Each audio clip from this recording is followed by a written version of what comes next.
لله رب العالمين والصلاة والسلام على أشرف الأنبياء والمرسلين أما بعد الحمدللہ آج ہم نے 5ویں پارے کی حافظ صاحب کی ابتدا میں تلاوت سماعت فرمائی ہے۔ اللہ تعالیٰ نے اس پارہ کے اندر جو ہمیں احکامات بھیجے ہیں اپنے نبی کے ذریعے سے، مختصراً ہم ان کو سمجھیں گے تاکہ عمل کرنے میں آسانی رہے، کیونکہ قرآن مجید کو سن کر سمجھنا اور پھر اس کے اوپر عمل کرنا یہ اصل مقصود ہے۔ اللہ تعالیٰ قرآن مجید میں فرماتے ہیں الذین آتیناہم الکتاب یتلونہ حق تلاوت، ہم نے قرآن کتاب انہیں عطا کی ہے اہل ایمان کو، وہ اس کی تلاوت کا حق ادا کرتے ہیں۔ تلاوت کا حق کیسے ادا ہوگا؟ جب ہم اس کو سمجھیں گے اور پھر عمل کریں گے۔ صرف پڑھ لینے سے یہ حق ادا نہیں ہوگا۔ اللہ تعالیٰ نے اس پارے کے آغاز میں اہل ایمان کو خطاب کیا، یا ایھا الذین آمنوا لا تاکلوا اموالکم بینکم بالباطل، اہل ایمان، اے مومنو تم آپس میں ایک دوسرے کا مال ناحق باطل طریقے سے نہ کھاؤ۔ ہمارے ہاں تجارت جو ہے، تجارت کا یہ اصول ہے کہ دونوں فریق اگر راضی ہیں تو پھر وہ سودا ہوتا ہے۔ یہ اسلام نے اصول دیا ہے۔ اللہ فرماتا ہے جب تم تجارت کرو ان تراض منکم، ایک دوسرے سے راضی ہو، رضامندی سے، ناجائز کسی کے ساتھ دھوکہ کرنا، فراڈ کرنا اور اس کو زبردستی کوئی چیز دینا، یہ غصب کرنا، یہ اسلام کی روح سے ناجائز ہے، حرام ہے۔ اور اللہ فرماتے ہیں وَلَا تَقْتُلُوا أَنفُسَكُمْ، اپنے آپ کو ہلاکت میں نہ ڈالو۔ کیا کہ ناجائز کسی سے کوئی چیز ہتھیا کر، خرید و فروخت کر کے، ڈرا کر، دھمکا کر، کم ریٹ پر لے لینا، یہ پہلی قوموں کے اندر بہت بڑا جرم تھا۔ جیسا کہ حضرت شعیب علیہ السلام کی جو قوم تھی وہ کیا کرتے تھے؟ ناپ تول میں کمی کرتے تھے۔ اللہ نے فرمایا وَلَا تَبْخَسُوا النَّاسَ أَشْيَاءَهُمْ وَلَا تَعْثَوْا فِي الْأَرْضِ مُفْسِدِينَ، یہ بہت بڑی ایک فساد کی جڑ ہے کہ وہ کیا کرتے تھے؟ جب چیز لیتے تو پوری لیتے، اضافہ زیادہ، اور جب دیتے تو کم تول کر دیا کر۔ اور آج ہمارے اندر بھی یہ بعض جگہوں پر ہمیں دیکھنے میں ملتا ہے، ناپ تول میں کمی کرنا۔ تو اللہ فرماتا ہے یہ اپنے آپ کو ہلاکت میں ڈالنا ہے، ہلاک کر رہا ہے وہ بندہ۔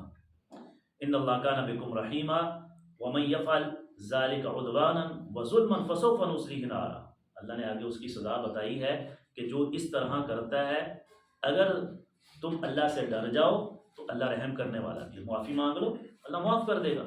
لیکن جو پھر بھی سرکشی کرتا ہے، عدوان اور ظلم، دو اللہ نے لفظ بولے، سرکشی کرتے ہوئے بار بار، سرکشی ہوتا ہے اللہ کے حکم کو نہ ماننا، بار بار وہ دہرانا، اعادہ کرنا، اور ظلم زیادتی کرنا۔ اللہ فرماتا جو کرے گا فسوف نصلیہ جہنم، اس کا ٹھکانہ کیا ہے؟ جہنم ہے۔ وَكَانَ ذَلِكَ عَلَى اللَّهِ يَسِيرًا، اور اللہ پر یہ بہت آسان ہے، ہلکی بات ہے، اللہ تمہیں جہنم میں ڈال دے، اللہ کے لیے کوئی مشکل نہیں۔ تو لہٰذا اللہ سے ڈرتے ہوئے، دوسرے کہ ایک دوسرے کا جو مقام ہے، اللہ تعالیٰ نے مردوں کو عورتوں کے اوپر اسی طرح ایک دوسرے کے اوپر فضیلت دی ہے، جیسا کہ انسانیت میں سب سے افضل جو انسان ہے وہ حضرات انبیاء کرام ہیں۔ ان انبیاء کرام میں رسول جو ہیں وہ افضل ہیں، ان رسولوں میں اولو العزم جو پیغمبر ہیں 6 وہ افضل ہیں۔ ان اولو العزم پیغمبروں میں جناب محمد الرسول اللہ صلی اللہ علیہ وسلم سب سے عزت و اکرام۔ وَفَوْقَ كُلِّ ذِي عِلْمٍ عَلِيمٍ، اللہ کیا فرماتے ہیں؟ ہر علم والے کے اوپر ایک علم والا ہے۔ تو اللہ تعالیٰ نے یہ مراتب رکھے ہیں، تو اللہ تعالیٰ نے یہاں پر اس کا بھی ہے وَلَا تَتَمَنَّوْا مَا فَضَّلَ اللَّهُ بِهِ بَعْضُكُمْ عَلَى بَعْضٍ لِلرِّجَالِ نَصِيبٌ مِّمَّا اكْتَسَبُوا وَلِلنِّسَاءِ، اللہ تعالیٰ نے، اللہ فرماتے ہیں تم اس چیز کی تمنا نہ کرو جس میں اللہ تعالیٰ نے تمہیں بعض پر فضیلت دی ہے، کہ اسے یہ گم مل گیا ہے، اللہ جسے چاہے جو دے، ذَلِكَ فَضْلُ اللَّهِ يُؤْتِيهِ مَن يَشَاءُ، اللہ جسے چاہے، اللہ کا فضل ہے، جسے چاہے دے دے۔ تو لہٰذا یہی تھا حضور نبی کریم کی جو نبوت کو نہیں مانا مشرکین مکہ نے، کافروں نے، یہودیوں نے اور عیسائیوں نے، وہ کس لیے تھا کہ یہ حضرت محمد صلی اللہ علیہ وسلم یتیم ہیں اور ان کو نبوت مل گئی ہے۔ ابو جہل کیا کہتا تھا؟ ابو لہب کہ نبوت ملنا ہوتی تو ہمیں ملتی، ہم چودھری ہیں، ہم بڑے ہیں.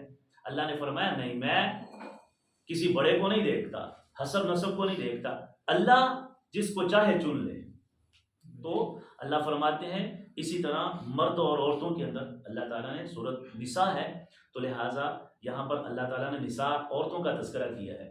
تو ہمارے ہاں بھی یہ ہے، آج کل تو ہم دیکھتے ہیں ابھی مارچ کے مہینے میں پورا جو ہے نا عورت مارچ، اور وہ لوگ عورتوں کے حقوق کی بات کرتے ہیں جنہیں خود نہیں پتا کہ انسانوں کے حقوق کیا ہیں، عورتوں کے حقوق کیا ہے.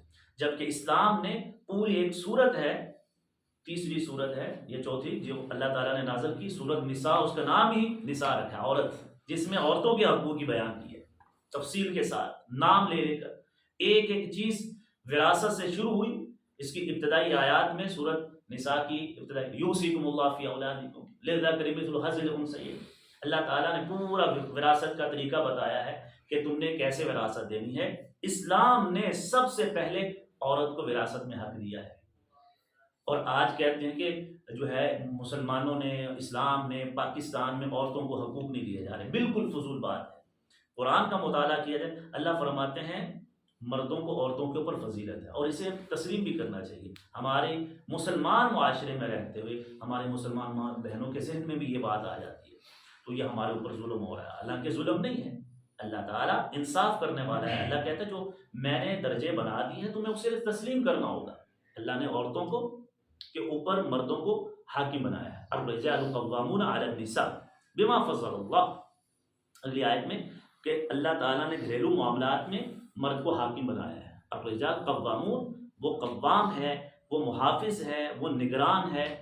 نبی اکرم صلی اللہ علیہ وسلم فرماتے ہیں کلکم راع وکلکم مسئول عن رعیتہ، تم میں سے ہر ایک نگران ہے، اور اس کو اس کی نگرانی کے بارے میں، جو اس کی رعیت ہے، جو اس کے ماتحت ہیں، ان کے بارے میں سوال کیا جائے گا. تو اللہ تعالیٰ نے مرد کو حاکم بنایا ہے، اس سے پوچھ گچھ ہوگی. تو فرمایا بعض مالا بعض وبما انفقوا من اموالہم، اور یہ کیوں ہے کہ وہ خرچ کرتا ہے. مرد سارا دن باہر کے کام کاج کرتا ہے اور وہ گھر میں لا کے بچوں کو، بیوی کو ضروریات پوری کرتا ہے. اگر والدین بزرگ ہیں تو ان کی ہر چیز کا خیال کرتا ہے. اللہ تعالیٰ نے اس لیے مرد کا درجہ رکھا ہے کہ اس سے پوچھ گچھ ہوگی، قیامت کے دن بھی اسی سے پوچھا جائے گا. تو پھر کیوں نہ دنیا میں بھی اس کی فضیلت کو، اس کے اوپر والے درجے کو ہمیں ماننا ہوگا. اللہ فرماتے ہیں فالصالحات، مومن جو عورتیں ہیں وہ نیک ہوتی ہیں، قانتات، فرما بردار ہوتی ہیں. کس کی؟ اللہ کی اور اپنے خامد کی، اپنے والد کی، بھائی کی. خامد کی نگرانی میں آ گئی تو خامد کی فرما برداری ہے، باپ کی نگرانی میں ہے، بیٹیاں ہیں تو باپ کی فرما برداری میں ہے. فرمایا حافظات للغیب، اور وہ حفاظت کرنے والی ہیں غیب، یعنی کہ جب وہ گھر میں نہ ہو، ان کا مرد ان کے گھر میں نہ ہو تو اس کے مال کی، اس کی عزت کی، اس کے بچوں کی، اس کے گھر کی، ہر چیز کی حفاظت کرنے والی ہے، اللہ کے احکامات کی حفاظت کرنے والی ہے. بما حافظ اللہ واللاتی تخافون نشوزہن. پھر آگے اللہ تعالیٰ فرما رہے ہیں، یہ گھریلو زندگی اللہ تعالیٰ نے کتنی خوبصورت ایک آیت میں اللہ تعالیٰ نے پوری زندگی ہمیں بتا دی. اللہ نے فرمایا اگر گھر میں لڑائی جھگڑا ہو جاتا ہے، ناچاکی ہو جاتی ہے، اللہ نے وہ بھی طریقہ بتایا. ہمارے ہاں کیا ہے، مرد کو کہتے ہیں ہم قوام ہیں، اللہ نے ہمیں طاقت دی ہے، اب ڈنڈا ہر وقت ہاتھ میں ہے. یہ بھی غلط رویہ ہے. اللہ نے طریقہ بھی بتایا کہ اگر گھر میں رہتے ہوئے آپس میں چپکلش ہو جاتی ہے، ٹکراؤ ہو جاتا ہے، بات میں تصادم ہو جاتا ہے، کوئی اونچ نیچ ہو جاتی ہے، تو اللہ تعالیٰ نے بتایا واللاتی تخافون نشوزہن، اور اگر تمہیں اپنی بیویوں کی گھر میں جو ہیں خواتین نافرمانی کا خطرہ ہو، کوئی وہ ایسی بات کر بیٹھیں جو تمہیں ناگوار گزرے، تو کیا ہے فعظوہن، بس تم ان کو نصیحت کرو، سمجھاؤ پیار سے. ہو جاتا ہے گھر میں. اور اگر وہ نہیں سمجھتی ہیں وہجروہن، پھر دوسرا کیا ہے وہجروہن، پھر ان کو چھوڑ دو، ان کے بستر الگ کر دو، کمرہ الگ کر دو، 2-4 دن ٹھیک ہو جائے. وہجروہن فی المضاجع، ان کے بستروں میں انہیں چھوڑ دو، یعنی کہ ان سے الگ ہو جاؤ. وَاضْرِبُوهُنَّ، اور اگر پھر بھی نہیں بات بنتی ہے، پھر بھی وہ سدھرتے نہیں ہیں، پھر بھی بات سمجھ نہیں آتی ہے، صلح و صفائی نہیں ہوتی ہے، وَاضْرِبُوهُنَّ، پھر ان کو مار دو. اور مارنا کیا ہے، نبی مکرم صلی اللہ علیہ وسلم نے، اب یہ نہیں کہنا کہ اللہ تعالیٰ نے قرآن میں کہا وَاضْرِبُوهُنَّ اور انہیں مارو، اور مارنے سے مراد کیا، ڈنڈا پکڑ لیا اس کی ہڈی پسلی توڑ دی. رسول اللہ صلی اللہ علیہ وسلم نے منع فرمایا, کہا اگر اپنی بیوی کو تم سمجھانا چاہتے ہو, مارنا بھی چاہتے ہو, تو چہرے پر نہیں مارنا. دوسرا, ایسا سخت نہیں مارنا جس سے نشان پڑ جائے. اور پھر آپ صلی اللہ علیہ وسلم نے یہ بھی فرمایا, عورت جو ہے وہ ٹیڑھی پسلی سے ہے, اگر تم اسے سیدھا کرنا چاہو گے تو وہ ٹوٹ جائے گی. کیا؟ پھر آپ کی طلاق ہو جائے گی, الگ ہو جائیں گے. تو زیادہ سختی بھی نہیں ہے. فَعِظُوهُنَّ, اللہ نے 3 مراتب بتایا. پہلے تو سمجھاؤ, پھر ان کو الگ کر دو, پھر ہے کہ انہیں ہلکی سزا دو. کوئی بڑی غلطی کر لی ہے, پھر بھی سزا کتنی دینی ہے؟ ہلکی دی دینی ہے. فَإِنْ أَطَعْنَكُمْ فَلَا تَبْتَغُوا عَلَيْهِنَّ سَبِيلًا, اگر وہ تمہاری اطاعت کر لیتی ہیں, بات مان لیتی ہیں, ٹھیک ہو جاتی ہیں, تو پھر ان کے اوپر سختی نہیں کرنی. ان اللہ کان علیٰ کبیرہ, اللہ بہت بلند ہے اور بہت بڑا ہے. پھر اللہ تعالیٰ نے فرمایا کہ اگر گھر میں کو ناچاکی ہو جائے تو تیسرا طریقہ یہ بھی بتایا ہے. پہلے تو آپس میں یہ 3 طریقے بتائے, آپس میں نہیں حل ہو رہا. فَإِنْ خِفْتُمْ شِقَاقَ بَيْنِهِمَا فَابْعَثُوا حَكَمًا مِّنْ أَهْلِهِ وَحَكَمًا مِّنْ أَهْلِهَا. اگر بات بڑھ گئی ہے تو پھر کیا کرنا ہے؟ دوسرا طریقہ کیا ہے اس معاملے کو سلجھانے کا؟ اپنے گھریلو معاملات کو ایک حکم فیصلہ کرنے والا اپنے گھر کی طرف سے, بڑوں میں سے, اور ایک اس کے گھر والوں کی طرف سے. سمجھدار جو حکم کہتے ہیں, جو فیصلہ کرنے کی صلاحیت رکھتا ہو. یہ نہیں ہے کہ ایسے بندے کا انتخاب کر لیں جو لڑائی ڈالنے والا ہو, گرم طبیعت کا ہو, پھر آپ کا گھر نہیں بن سکتا, پھر صلح نہیں ہو سکتی. صلح میں کون سا انسان ہوتا ہے؟ جو نرم خو ہو اور معاملہ فہم ہو اور دونوں فریقین کے درمیان صلح کروانے کے لیے پوری تگودو کرے. یہ نہیں ہے وہ آئے, ادھر سے ایک بلا لیا جائے گرم طبیعت کا, اور ادھر سے بھی اچھا نہیں بسانی, ہم نے نہیں بسانی, چلو پھر ہمارا سامان اٹھواؤ. ہم نے یہ دیکھا ہے. تو بھائی آپ صلح کروانے آئے ہیں تو پھر کوئی بات سننا بھی پڑتی ہے. کوئی اونچی بات کرتا ہے, آپ نرمی سے کریں. ایک فریق گرم ہو رہا ہے تو دوسرا تھوڑا سا نرمی کے ساتھ پیش آئے. تو اللہ فرماتے ہیں اس طرح تمہاری اصلاح ہو جائے گی اور آپس میں تمہارا گھر بس جائے گا. پھر اللہ تعالیٰ فرماتے ہیں کہ تمہارے دوسرے جو لوگ ہیں قریبی, ان کے بھی حقوق ہیں, ان کا تذکرہ کیا. وَاعْبُدُوا اللَّهَ وَلَا تُشْرِكُوا بِهِ شَيْئًا, اللہ کی عبادت کرنی ہے, شرک نہیں کرنا ہے. وَبِالْوَالِدَيْنِ إِحْسَانًا, والدین ہوں ان کے ساتھ احسان اور نرمی کے ساتھ پیش آئیں. وَبِذِي الْقُرْبَىٰ, قریبی رشتہ داروں کے ساتھ. وَالْيَتَامَىٰ وَالْمَسَاكِينِ وَالْجَارِ ذِي الْقُرْبَىٰ, قریبی جو آپ کے رشتہ دار ہمسائے ہیں. وَالْجَارِ الْجُنُبِ, اور تمہارے دور کے جو ہمسائے ہیں جو تمہارے خاندان کے نہیں ہیں. وَالصَّاحِبِ بِالْجَنبِ, اور جو آپ کے ساتھی ہیں جو کام میں شریک ہوتے ہیں, وہ بھی آپ کے ہمسائے ہیں, جن کے ساتھ ہم مل کر کام کرتے ہیں, آفس میں کام کرتے ہیں, سفر میں جا رہے ہیں, ہم اپنے اسکول کالج میں پڑھ رہے ہیں, جو ہمارے طلباء ساتھی ہیں وہ بھی ہمارے ہمسائے ہیں. وَابْنِ السَّبِيلِ وَمَا مَلَكَتْ أَيْمَانُكُمْ إِنَّ اللَّهَ لَا يُحِبُّ مَنْ كَانَ مُخْتَالًا فَخُورًا. اللہ تعالیٰ نے یہ کچھ بتایا کہ ان کے ہیں. پھر آگے اللہ تعالیٰ نے نماز اور غسل کا طریقہ یہاں پر بھی آیا ہے اس صورت کے اندر. اللہ فرماتا ہے یا ایھا الذین آمنوا لا تقربوا الصلاۃ وانتم سکارى, نماز کے قریب نہیں جانا جب تمہیں نشہ ہو, غنودگی ہو. تو پہلے یہ جو آیات ہے اس کے نشان نزول میں لکھا ہوا ہے, تو ابتدائی زمانے میں شراب جو ہے وہ پی جاتی تھی, نبیذ, ابھی بھی وہ تو جائز ہے. تو نبیذ کہا جاتا ہے کھجوروں کا جو پانی ہے اس کو رکھ دیا جائے بھگو کر 1 دن یا 2 دن, تو اس کا جو پانی ہوتا ہے اس میں اس کا پورا اثر چلا جاتا ہے. تو نبی مکرم صلی اللہ علیہ وسلم نے فرمایا وہ نبیذ پیا جاتا تھا, اور اگر وہ 3 دن سے زیادہ ہو, آپ صلی اللہ علیہ وسلم نے جب یہ حکم آ گیا تو فرمایا 3 دن کے زیادہ نبیذ کو استعمال نہیں کرنا چاہیے, کیونکہ اس میں نشہ پیدا ہو جاتا ہے. اور وہ اہل عرب کے ہاں یہ عام مشروب تھا, جیسے ہم روح افزا ہمارے ہاں عام ہے. تو وہ کیا کرتے تھے, اس نبیذ کو بنا کر رکھ لیتے, 10 15 دن اس کو استعمال کرتے, اس میں ہلکا سا نشہ آ جاتا. تو وہ اس وقت جائز تھا. تو اس آیت کے آنے کے بعد اللہ تعالیٰ نے اسے جو ہمارے لیے منع کر دیا. اور اسی طرح ایک آگے بھی آیت آئے گی, انما الخمر والمیسر والانصاب, باقاعدہ شراب کا نام لے کر اللہ تعالیٰ نے حرام کر دیا. تو اللہ نے فرمایا کہ جب تم نشے کی حالت میں ہو تو نماز نہیں پڑھنی ہے. کیوں؟ ایک دفعہ یہ ہوا کہ ایک صحابی نے وہ نبیذ کا استعمال کیا ہوا تھا, تو نماز میں وہ کچھ اور ہی باتیں کرنے لگا, وہ کچھ آیات کو الٹ پلٹ کر دیا جن کا مفہوم بھی. تو آپ صلی اللہ علیہ وسلم نے اس کے بعد یہ وحی نازل ہوئی, تو آپ صلی اللہ علیہ وسلم نے منع فرما دیا کہ یہ پی کر نہیں آنا ہے, گھر میں پیو. اور اس کے بعد پھر کلی طور پر یہ آیت نازل ہوگی آگے جا کے انما الخمر والمیسر، اور پھر بالکل ہی حرام کر دیا، حتیٰ تعلموا، یہاں تک کہ تمہیں جب علم ہو جائے جو تم کہہ رہے ہو، اتنی ہوش ہونی چاہیے، ولا جنبا الا عابر السبیل، اور حالت جنابت میں بھی تم نے نماز کے قریب نہیں آنا، مسجد میں نہیں آنا ہے، حتیٰ تغتسلوا، یہاں تک کہ تم غسل کر لو، اور وَإِن كُنتُم مَرْضَىٰ وَعَلَىٰ سَفَرٍ، اگر تم مریض ہو، غسل نہیں کر سکتے ہو، یا تم سفر میں ہو، پانی نہیں ہے، أَوْ جَاءَ أَحَدٌ مِّنكُم مِّنَ الْغَائِطِ، یا تم قضائے حاجت سے آئے ہو، أَوْ لَامَسْتُمُ النِّسَاءَ، یا تم نے اپنی عورتوں سے مل کر آئے ہو، انہیں چھوا ہے، فَلَمْ تَجِدُوا مَاءً، اگر تم پانی نہیں پاتے ہو تو پھر کیا کرنا ہے، فَتَيَمَّمُوا صَعِيدًا طَيِّبًا، تم نے پاکیزہ مٹی سے وضو کر لینا ہے، تیمم کرنا ہے، اور اس کا طریقہ کیا ہے، اللہ نے فرمایا فَامْسَحُوا بِوُجُوهِكُمْ،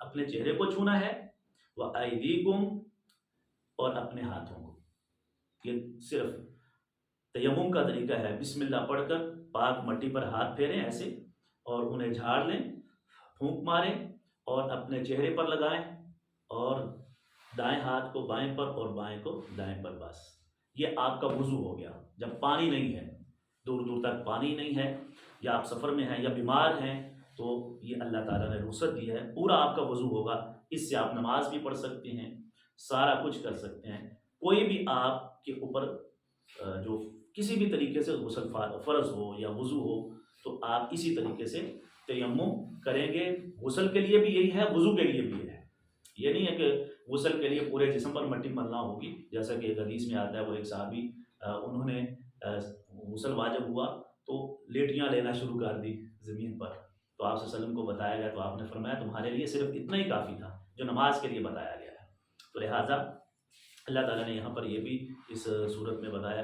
اسی طرح اللہ تعالیٰ نے اہل کتاب کو دعوت دی ہے، یا ایھا الذین آمنوا اوتوا الکتاب آمنوا بما نزلنا مصدقا لما معکم، یہ جو کتاب قرآن ہے یہ اس کی تصدیق کرتی ہے جو تمہیں عطا کی گئی تھی، حضرت موسیٰ کو، عیسیٰ کو، قرآن ان کی بھی تصدیق کرتا ہے، وہی چیزیں ہیں اس میں، لہٰذا تم اس کو مان لو، اگر نہیں مانو گے تو پھر اللہ تعالیٰ پھر تمہارے ساتھ وہ کرے گا۔ اسی طرح اللہ تعالیٰ نے عہدے اور مناسب ہیں، اللہ تعالیٰ فرماتے ہیں ان اللہ یأمرکم ان تؤدوا الامانات الی اہلہا، اللہ تعالیٰ تمہیں حکم دیتا ہے کہ جو امانتیں ہیں وہ ان کو ادا کرو جو ان کے مستحق ہیں، جن کی ہیں، وَإِنْ حَكَمْتُمْ بَيْنَ النَّاسِ أَنْ تَحْكُمُوا بِالْعَدْلِ، اور اگر تمہیں حکم بنا دیا جائے، فیصلہ کرنے کی اوپر بٹھا دیا جائے کرسی پر، عدل کی کرسی پر، تو پھر عدل کرنا ہے، لوگوں کے درمیان ناانصافی نہیں کرنی ہے، ان اللہ کان سمیعا بصیرا، اللہ سن بھی رہا ہوتا ہے جو تم باتیں کرتے ہو اور دیکھتا بھی ہے، یہ اللہ نے دو صفتیں بیان کی ہیں۔ اور اسی طرح اللہ تعالیٰ نے اپنے رسول کو اور حکمرانوں کی اطاعت کا حکم دیا، اللہ تعالیٰ فرماتے ہیں یا ایھا الذین آمنوا اطیعوا اللہ واطیعوا الرسول، اللہ کی اطاعت کرو اور رسول کی، واولی الامر منکم، اور جو تمہارے حکمران ہیں ان کی بھی اطاعت کرنی ہے، کب تک، جب اللہ اور اس کے رسول کے حکموں کے مطابق وہ کام کرتے ہیں تب تک ان کی اطاعت کرنی ہے۔ اگر حضرت ابوبکر رضی اللہ عنہ فرماتے ہیں جب آپ خلیفہ بنے تو آپ نے خطبہ ارشاد فرمایا اور کہا اے لوگوں سن لو، تم نے میری اطاعت کرنی ہے تب تک جب تک میں اللہ اور اس کے رسول کے مطابق بات کروں، اگر میں خلاف بات کروں تو تمہاری اوپر میری اطاعت فرض نہیں ہے، لازم نہیں ہے، ٹوک دو۔ اسی لیے صحابہ اکرام حضرت عمر فاروق کو کھڑے ہو کر ٹوک دیا، ایک عورت نے ٹوک دیا جب آپ نے حق مہر کے بارے میں کہا کہ اس سے زیادہ حق مہر نہیں ہو سکتا، تو ایک عورت کھڑی ہوگی دوران خطبہ، پردے سے آواز دی کہ عمر، اللہ تعالیٰ نے قرآن مجید میں ہمارے بارے میں یہ فرمایا احداہن قنطارا، اگر تم ایک خزانہ بھی دے دو حق مہر میں تو آپ کون ہوتے ہیں؟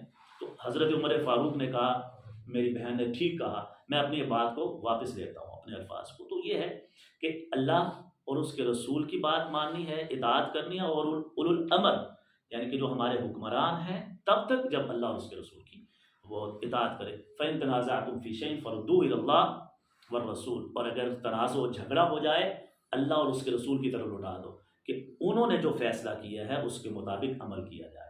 آج بھی کوئی بھی ہمارا لڑائی جھگڑا ہو سب سے پہلے قرآن میں دیکھا جائے، پھر حضور نبی کریم کے فرامین میں دیکھا جائے، تو انشاءاللہ اس کا حل نکل آئے گا۔ ان کنتم مؤمنون، اگر تم مومن ہو، تؤمنون باللہ والیوم الآخر، اللہ اور آخرت پر یقین، یہ وہی کر سکتا ہے جو اللہ پر یقین رکھتا ہے اور آخرت پر یقین رکھتا ہے۔ اس کا مطلب ہے جو اللہ اور اس کے رسول کے حکم کے خلاف فیصلے کرتے ہیں ان کا اللہ اور آخرت پر یقین نہیں ہے، قیامت کے دن پھر وہ پکڑے جائیں گے۔ ذالک خیر و احسن تاویلا، پھر اللہ تعالیٰ منافقین کا تذکرہ کیا ہے کہ منافقین جو ہے آپ دیکھیں گے انہیں وہ کیا کرتے ہیں؟ الم تر الی الذین یزعمون انہم آمنوا بما انزل الیک وما انزل من قبلک یریدون ان یتحاکموا الی الطاغوت، زبان سے کہتے ہیں ہم ایمان لائے، اور جب کوئی فیصلہ کرانا ہو تو کہاں لے کر جاتے ہیں؟ الی الطاغوت، طاغوت شیطان، طاغوت سے مراد کیا ہے؟ شیطان ہے۔ تو اللہ فرماتا ہے وَقَدْ أُمِرُوا أَن يَكْفُرُوا بِهِ، حالانکہ انہیں حکم دیا تھا کہ اس کا انکار کرنا ہے، شیطان کی باتوں پر نہیں آنا ہے، لیکن کیا کرتے ہیں؟ وَيُرِيدُ الشَّيْطَانُ، کیوں؟ شیطان تو یہ چاہتا ہے أَن يُضِلَّهُمْ ضَلَالًا بَعِيدًا، وہ گمراہی میں، دور کی گمراہی میں پھینک دے تمہیں۔ وَإِذَا قِيلَ لَهُمْ تَعَالَوْا إِلَىٰ مَا أَنزَلَ اللَّهُ وَإِلَى الرَّسُولِ، جب کہا جاتا ہے کہ آؤ اللہ اور اس کے رسول کی طرف، جو اللہ کے نے نازل کیا ہے اس کے مطابق فیصلے کریں، قرآن کے مطابق، تو کیا کہتے ہیں؟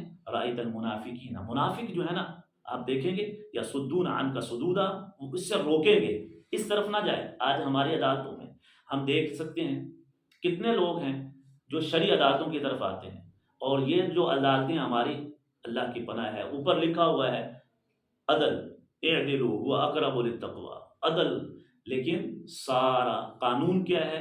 فیصلے کہاں پر ہو رہے ہیں؟ انگریز کے قانون کے مطابق ظاہراً۔ اور جب کہا جاتا ہے جی ہم مجبور ہیں ہمارے قانون میں، حالانکہ ہمارے قانون میں 1973 کے آئین میں لکھا ہوا ہے اللہ کی حاکمیت، قرآن، حدیث، سنت سب سے پہلے ہے، لیکن عمل نہیں ہے۔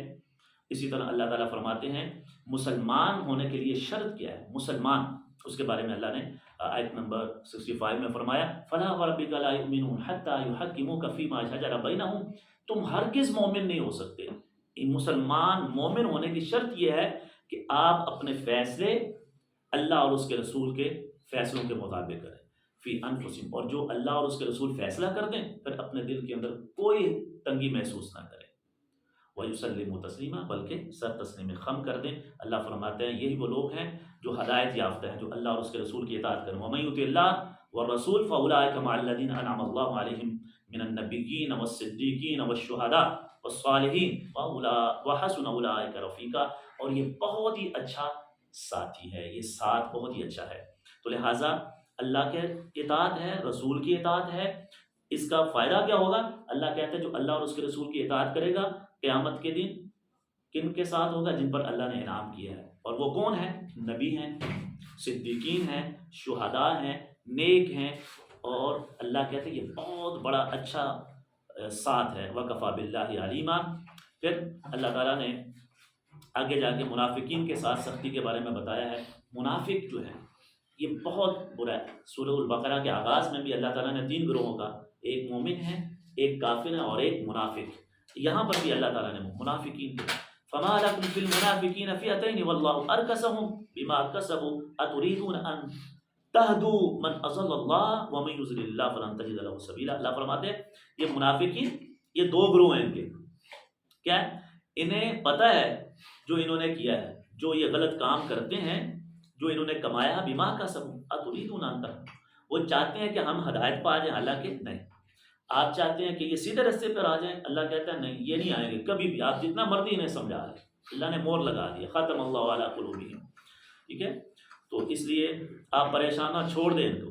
پھر اللہ تعالیٰ نے آخر میں جو ہمارے ہاں گھریلو معاملات میں لڑائی جھگڑا ہو جائے، قتل ہے، اس کے بارے میں بتایا وَمَا كَانَ لِمُؤْمِنٍ أَن يَقْتُلَ مُؤْمِنًا إِلَّا خَطًا، اگر غلطی سے قتل ہو جائے مومن سے تو اس کی دیت ہے، وہ اللہ تعالیٰ نے تذکرہ کیا ہے کہ ایک مسلمان مومن گردن کو آزاد کرنا ہے، تو اگر وہ قتل ہو جائے، اور 100 اونٹ ہیں دیت مومن مرد کی، اور اگر وہ تمہارے حلیف ہیں جن سے آپ کا معاہدہ ہوا ہے تو پھر بھی یہی دیت ہے۔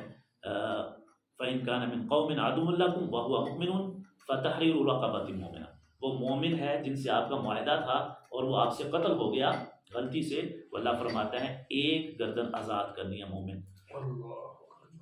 اسی طرح اللہ تعالیٰ نے ہجرت کا حکم دیا ہے، ان الذین توفاہم الملائکۃ ظالمی انفسہم، اللہ فرماتے ہیں جو اللہ کے راستے میں ہجرت نہیں کرتے ہیں، تو فرمایا قیامت کے دن وہ فرشتے آتے ہیں، انہوں نے پوچھتے ہیں بھائی تم کیوں بیٹھے رہے، ہجرت کیوں نہیں کی؟